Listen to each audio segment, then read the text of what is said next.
Barruu dheeraa dhimma marii obbo fi mootummaa Itoophiyaa gidduutti adeemsifame ilaalchisuun yaada xiinxalaa siyaasaa obbo Jawaar Mohaammed fuula feesbuukii isaanii irratti kataban isiniif qabannee dhiyaanneerraa nu wajjin tura. Dhimma araaraa. Yaaliin marsaa lammaffaaf obbo fi mootummaa walitti araarsuuf biyya Taanzaaniyaatti godhame milkaa'uu dhabuun isaa uummata biratti gaddaa fi caba hamilee guddaa ta'uun gama uummataatiin marsaa kanatti yoo xiqqaate qaamoleen lamaan waliigaltee lola dhaabuurra ni gahu jennee abdiin eegaa turre. Keessattuu ajajoonni waraanaa dirree lolaarraa mariidhaaf dhufuun abdii araarri ni milkaa'aa jedhu akka malee ol kaasee ture. Marsaan lammaffaan kun akka kufaatii guddaatti yeroo dhiyaatu agarra. Hawwiin marsaa kanatti waliigalteerra gahu jennee hawwii qabaachaa turre milkaa'uu baatus bakka mariin kun irraa jalqabeerraa yoo ilaalle karaa fagoo deemameera. Sadarkaa araarri hin barbaachisu yookiin hin danda'amu jedhurraa kaaneeti bakka hooggansi olaanaan qaamota lamaanii wal fuuldura dhufee mari'achuurra geenyeera. Kanaafuu araarri kun saffisa nuti hawwinuun dhufuu dhabuun waan gaddisiisaa ta'us abdii kutachuun garuu hin barbaachisu. Abdii kutachuus hin dandeenye. Fala biraas hin qabnu.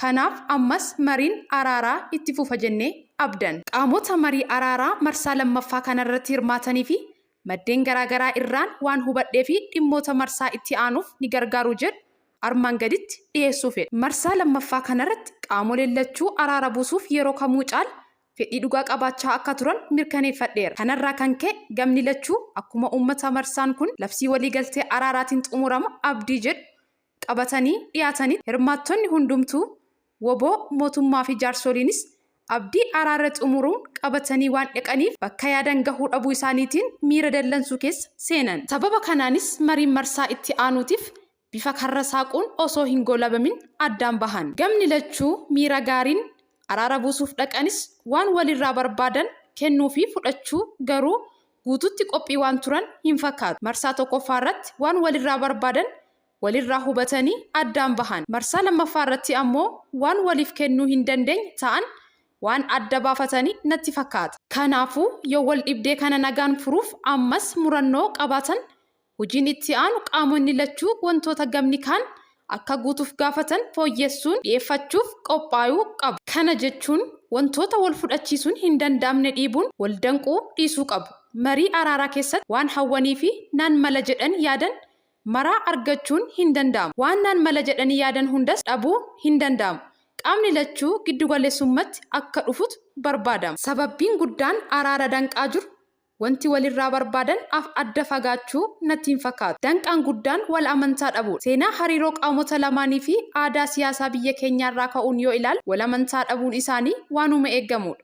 Qaamoleen alaa kan barbaachisaniifis rakkoon kun waan hubatamuu fi araarsitoonni kun qaamota lamaan waliigaltee araaraatiin gahuu qofa osoo hin taane hojiitti hiikamuu waliigaltichaas mirkaneessuuf itti gaafatamummaa akka fudhatan waliigaltee keessa galchuun rakkoo wal shakkii kan fooyyessuuf fayyada. Qaamonni keessaa fi alaa araarri ni dhufa jedhanii gaddaa turan amma immoo fashalaa'ee jechuun gammachuun burraaqaa jiru. Mariin marsaa biraa akka hin qindeeffamneefis danqaa uumuuf shiratti seenaa jiru.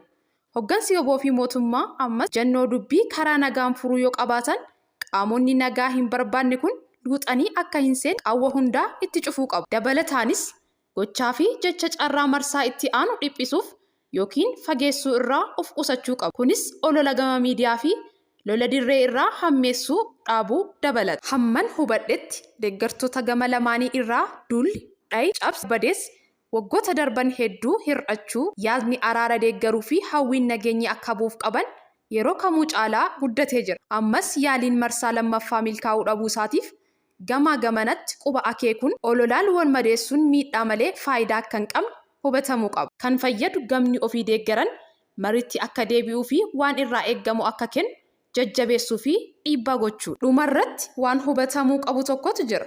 Kunis mariin araaraa kun bu'aa dirree lolaa miti. Qaamni wal lolu lamaa marii araaraaf kan taa'u haala lama keessatti. Kan duraa gareen tokko dirree lolaa irratti olaantummaa guddaa argachuun injifannootti yoo dhiyaateef gamni kaan guututti moo'amuun dura araaramuuf yoo murteessedha. Kan lammataa gareen lachuu lola yeroo dheeraa boodas wal injifachuu yoo dadhabanii. Lolli obbo fi mootummaa gidduutti godhamaa jiru bakka wal injifachuus ta'ee wal dadhabuu hin geenye. Yeroo gabaabaa keessatti sadarkaa san waan ga'us natti hin fakkaatu. Mariin kun kan dhufe dhiibbaa uummataa fi hawaasa addunyaatiin. Keessattuu xiyyeeffannoon hawaasni addunyaa biyya keenyatti nagaa buusuuf agarsiisan kan hin eeggamnee fi carraa guddaadha. Xiyyeeffannoon hawaasa addunyaa saffisaan jijjiirama. Kanaafuu yeroo dhimmi keenya xiyyeeffannaa argate kanarra ariitii fi gamnummaan itti fayyadamuun barbaachisaadha. Carraa kanatti fayyadamuun dadhabnee qisaasna